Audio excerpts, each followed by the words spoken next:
round table. Everyone has a voice. This is family round table. Come on, make some choice.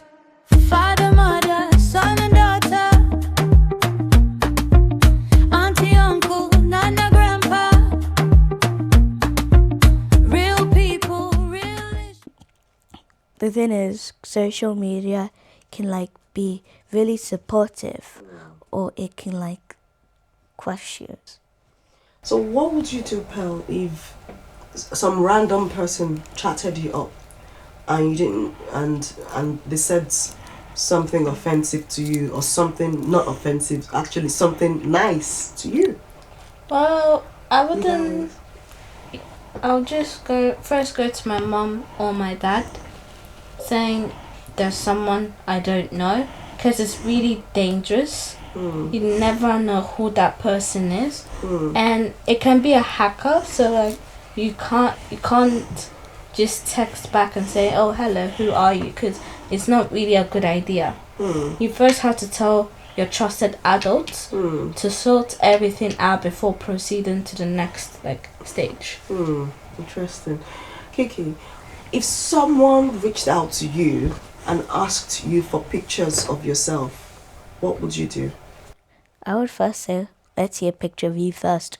And if they do, and if it was like just like not an actual photo, I was saying, oh, I'm sorry, you have the wrong number, I don't know you, bye. Or just like literally just, because usually like if it's WhatsApp messages, they'll say, oh, this person is not in your contacts, would you like to block or report, or block and report? I would honestly do the block and report button. What if it was a picture? What if they used the picture of someone you knew and they still asked for your own pictures? If it's someone I knew, A number responds to you. You know when you said, can you send me your picture first? And they gave you a picture of someone you knew who is familiar to you. And then as a form of deception. Does that make sense? What would you do next? And it's not a number you're familiar with, but they've sent you a picture. They say, this is me. Maybe it's a picture of your old friend. And then they are still asking for your own picture. What would you do? And that's all the conversation is about. Well, if it's an old friend, I would say, since we're old friends, I would honestly just still block you because we're not talking. And the thing is, if they still want to ask for my picture, they don't need it if they know what I already look like. So the thing is, no. If why are you begging to ask a picture? If we're old friends, you probably have pictures of me. So no. No picture. So if you are there going around, trying to groom children, I'm out there for you. I'm coming after you. Stop disturbing our young people. Not cool. Not cool. We're saying not cool. Okay? Stop. Right. So moving away from there, we want to talk a little bit more about what we expect from parents, or what parents expect from us. But before I go further, I'd like to read 2 quotes. Okay? And that's from Jack Layton. It says, so one of it is from Jack Layton. It says, cherish every moment with those you love at every stage of your journey. And this quote, I'm reading this because of the both of you and for every young person out there. Cherish every moment with those you love and every stage of your journey. I know that you guys are still, you're 12. By the time you kick into 13, I'm a teacher, but because of my teaching background, I've got a bit of psychology. I do know that there are times when, once you kick into the teenagehood, some hormones kick in, and young people want to keep to themselves. Young people feel like adults don't understand them.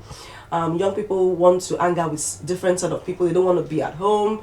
There's all sorts of things going on. Or sometimes when the adults seems like they're hard on you, you feel like you don't love them anymore, or they don't love you, and so that's why they're hard on you. But actually, for every journey, for every stage of your life, you want to cherish every moment. Because whatever it is that is happening right now is to make you a better person. is to, but having said that, I've still got your back. I've got a quote for the parents as well. So, listen. Family is not an important thing, it's everything.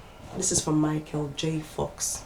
So some people think that you guys are just, I'm saying you guys, young people are just something to tag along, just pull them along. But you guys, including everyone in the family, we all matter. So we all matter. And so for this reason, I want you to remember that having a family is a blessing. Having a family is a blessing. And so I'm going to be asking these young people these questions.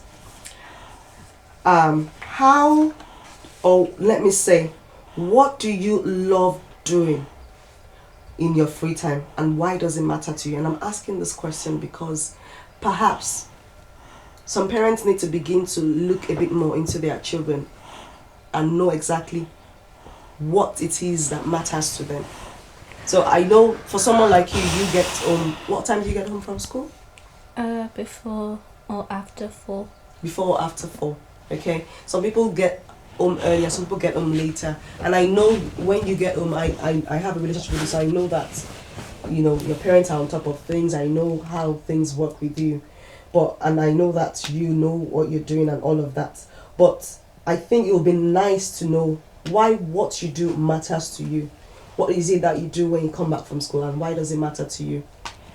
Apart from Tuesday, I have netball, but every other day of the week when I get home, I do my homework because it's really important. Mm-hmm. Then if I have free time, I could do the chores, and I really love novels, so I just pick one and I get really interested, because sometimes when you don't pick a novel, you look at it and say, I don't want to read it. It's not interesting. But when you actually pick it up and start reading it, it gets interesting the more and more you read it. And I really love to do these things because when I read a novel, I feel like I'm in an entire different world, and I imagine what's happening, and I sometimes place myself in those scenarios, and I'm just like, okay, if I had to do this, what would be my decisions? What would I decide? Interesting. So, thank you so much for that, Kiki. What is the small or big thing that has made you smile recently? It could be at school or it could be at home. If someone says something funny, I would definitely not smile. I would burst out laughing. Or if I watch a funny video, try not to laugh. So I know I should be laughing at it, but epic fails, because that's just funny to laugh at how people just do really silly stuff, because it was bound to happen wrong. It's official. My daughter is British, because she was just, she was saying, could you that's not true. What about all those other Nigerian comedians who do wrong things because it was bound to fail? Well said. What can I say? Right. So, Kiki and Pearl, I'm going to be asking you this question. What helps you feel loved and safe at home? I'll go for you first, Pearl. Well, my family is my safe space. What makes me feel loved is when we have family time and we share our little achievements for the week. What makes me feel safe is when I know that if anything bad or something went wrong on that day, I can just go to my mom, my dad, and mostly my sister, because she's always there and available. Oh, and that would be your younger sister, isn't it? Yes. Oh, that's interesting. That's good. I like what you just said about family time. So that sort of makes you feel loved. That's when you sort of let yourself down, or maybe not let yourself down. I mean, when you relax, when you're yourself, isn't it? Yeah. Interesting. Right, and Kiki, how do you feel, and what makes you feel loved and safe at home? When the environment is, not negative, which is, it makes me feel safe. Interesting. Okay. So, when you're feeling upset or stressed, what helps you feel better? Music. Just some alone time. Alone time. Yeah. Does conversation help in any way? Not really. I just like maybe with friends. Conversation 'Cause- with friends. Yeah, because like it helps to make me laugh, so it's nice. Okay. And I'm in a boarding school, so basically, I'm not always at home. So when you're at home, how do you handle it, or what makes you feel? Besides your music, what helps? What other thing? Probably like another distraction, like I don't know, maybe spending time with my sister. That's nice. Okay, interesting. How about you, pal? Well, when I feel upset, my sister notices first, and she comes up to me like, "Pearl, what's wrong?" Sometimes, if I'm in the mood, I just say everything, why it's wrong, what did I do.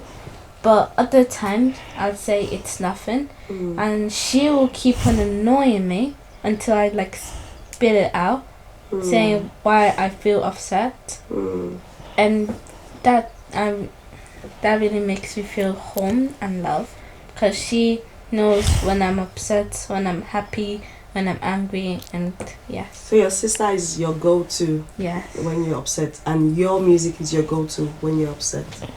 Interesting.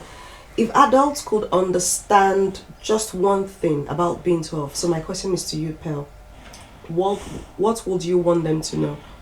So, if adults were to understand one thing about any child who is 12 years old or around your age range, what would you want them to know and do better? Well, when being 12, children, no, not children. You're still a child, is that okay? Twin. Well, children out there tend to need more privacy because they're now entering the teenage space, and as you said, as you grow up into a teenager, hormones develop, emotions, and lots of other things. So you should give them more privacy, and not always, but always look out for them. Still continue to love them, and always be their go-to. Make the atmosphere positive, so that they know that, okay, I could just tell my mom what happened at school, what I heard, just asking how did it happen, when did it happen. Yeah. I think we're supposed to have parents here. I'm sure they will have something to respond to that. Kiki, how about you? If adults could understand just one thing about being the age where you are right now, what would you want them to know? A lot of things happen in my life, like friends, school, and other things. So sometimes they just need some time to process things. And family, like Paul said, what children just need some love, no hate. So yeah, that's all I can say. So love, not hate. So what would you want parents to do better? Try and understand kids more, but if they're if there's a sign I'm not sure, going up to the room and just by themselves, maybe they just need some time alone. And when they're ready to come out, you can ask them if anything happened, and hopefully they should be ready to share it with you.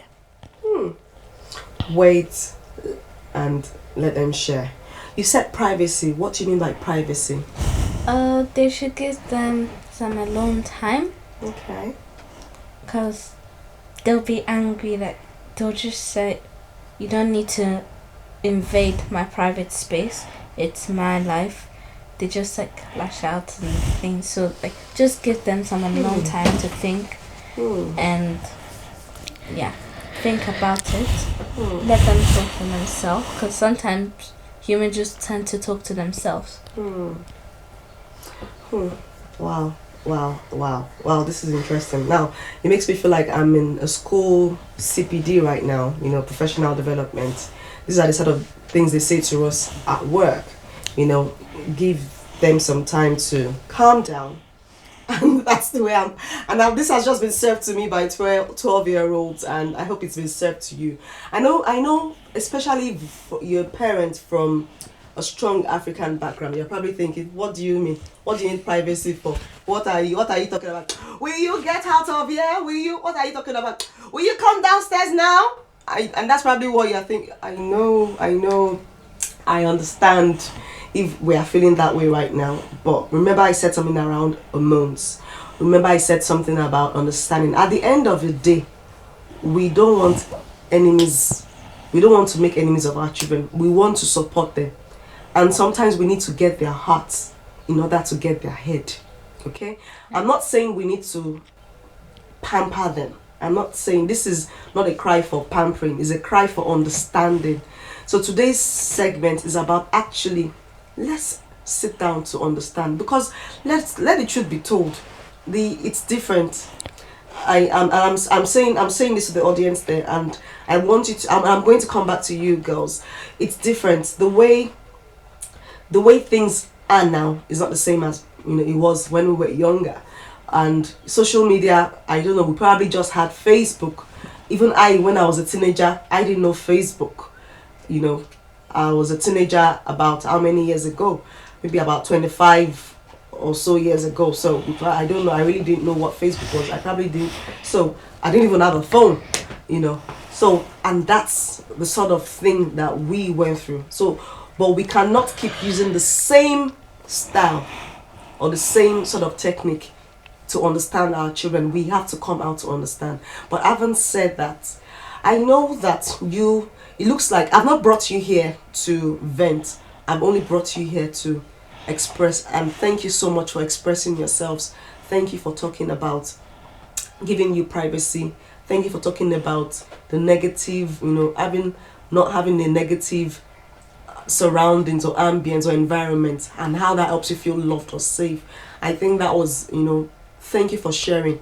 Actually, like we always say on Family Roundtable is not a place, as much as you're my daughter, it's not a place for judgment. It's a place for sharing, so we can unlearn and relearn. So I also still want to say to you girls, if at any point you've had your parents breathing down your neck, I would say it's not from a place of hate, it's from a place of love. Okay? And if at any point you ever saw your parents raise their voices at each other, is just to let you know, I'm not going to be saying what they've done is wrong or what they've done is right. Actually, what they've done is wrong. Actually, what they've done is wrong. And I'm not saying that because I'm perfect. My daughter has just said here, she feels only loved when there is a positive energy. So that means there have been times when there's been not been a very positive energy or positive, environment. So that means I've got some things I need to work on as well. But what I'm trying to say is, know that your parents are not perfect people. So as much as possible, we're not trying to raise robots, but we're trying to raise young people that can be a better version of ourselves. And so for that reason, so many things might happen along the way. Okay? Now, like I said, I'm not saying what parents do that is wrong, is not wrong. So, but what I'm just saying is that you might need to cut your parents some slack. Okay? I'm not saying, parents hear me, I'm not saying we should go on doing the wrong thing. I'm just saying these young people might need to cut us some slack. We'll try to understand you better. Yeah? We'll try to understand our young people better. And I hope we're speaking for the 13-year-olds, 14, 15, 16, 17, 18-year-olds out there.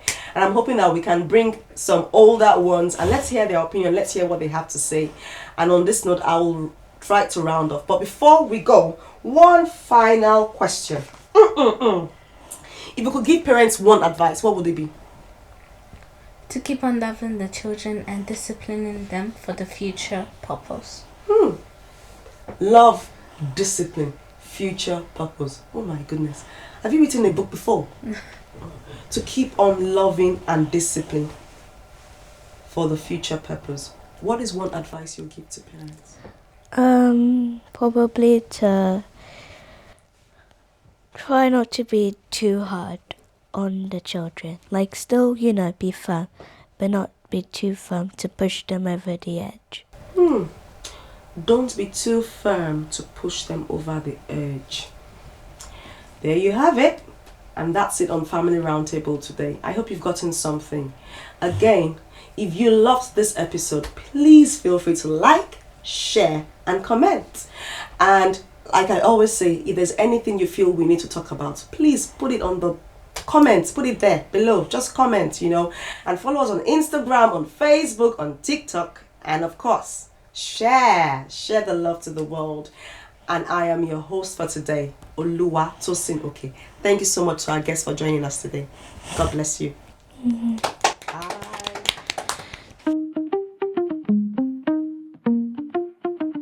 This is Family Roundtable. Everyone has a voice. This is Family Roundtable. Come on, make some choice.